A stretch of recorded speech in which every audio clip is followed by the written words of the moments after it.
नया news channel लाने से पहले हमने आपसे पूछा कि आप कैसी खबरें देखना चाहते हैं। आपने कहा बेरोजगारी पर हो सवाल, युवाओं की हो बात। तो अब देखिए तक 360, गली से ग्लोब तक। इस मामले को 5 तारीख को ही हमने लाइव पर उस पंचायत के रुद्र जी मुखिया जी ने हमको इन्फॉर्मेशन दी। 7 बार मेरी बातचीत उस मुखिया जी से हुई जब ये घटना घटित हुआ। हम लगातार लाइव पर थे, हम मुखिया जी के संपर्क में थे, हम बेटी के मामा के संपर्क में थे। जब प्रभात में लाया गया सहजानंद जी के यहाँ से,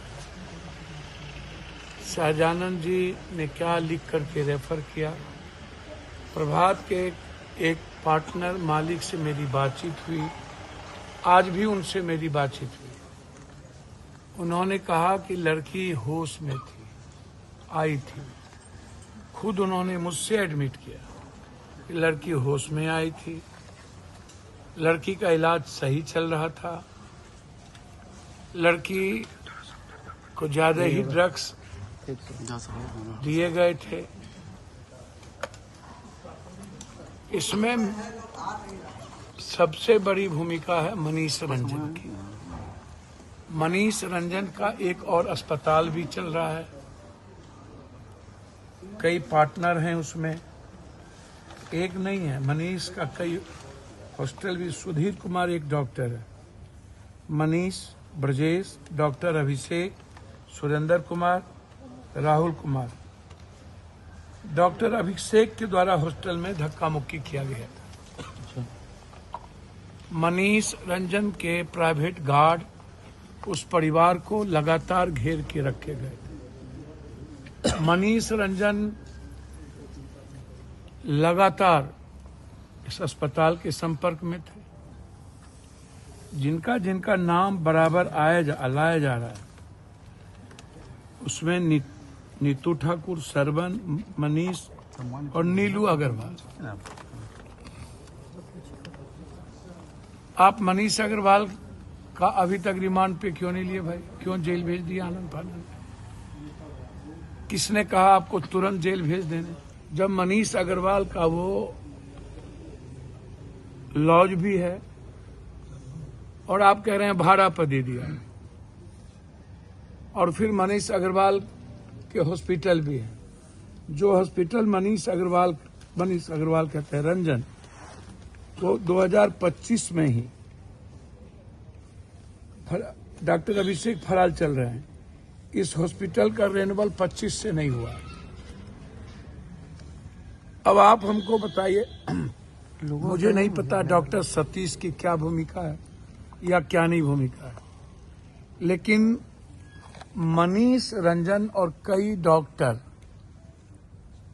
इसमें लगातार कहीं न कहीं साजिश का एक हिस्सा है। मनीष रंजन को रिमांड पर पुलिस के द्वारा नहीं लेना, यह भी एक साजिश है। मनीष रंजन पहले से ही सेक्स रैकेट चलाते थे पटना में। वह कई रसूखदार नेता पदाधिकारी को लड़कियां पहुंचाते थे। उनकी पूरी करतूत, उनका मोबाइल, उनका लोकेशन पूरी क्यों नहीं खंगाली जा रही?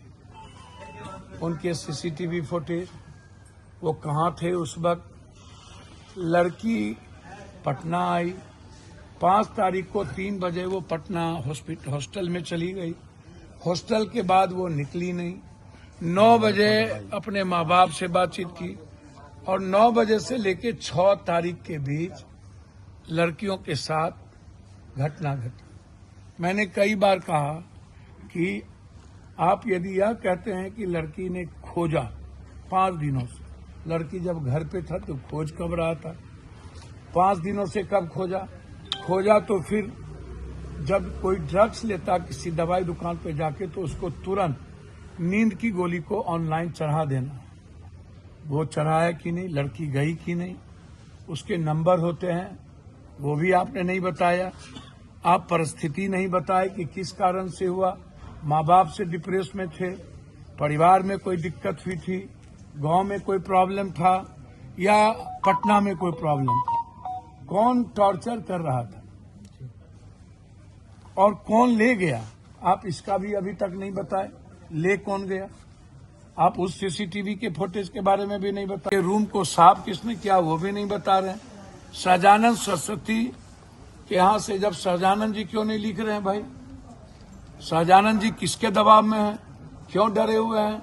जब सहजानंद के यहाँ इलाज हुआ तो क्या उसने नहीं देखा कि उनके घुटने छिले हुए थे? क्या उनके प्राइवेट पार्ट पर चोट था? क्या उनके गर्दन पर चोट था? क्या नाखून नहीं था? फिर सहजानंद ने ट्रांसफर क्यों कर दिया? वो हायर सेंटर क्यों नहीं भेजे जब इतने बड़े और इतने मजबूत डॉक्टर थे और अपने को सबसे मजबूत साफ सुथरा कहते हैं?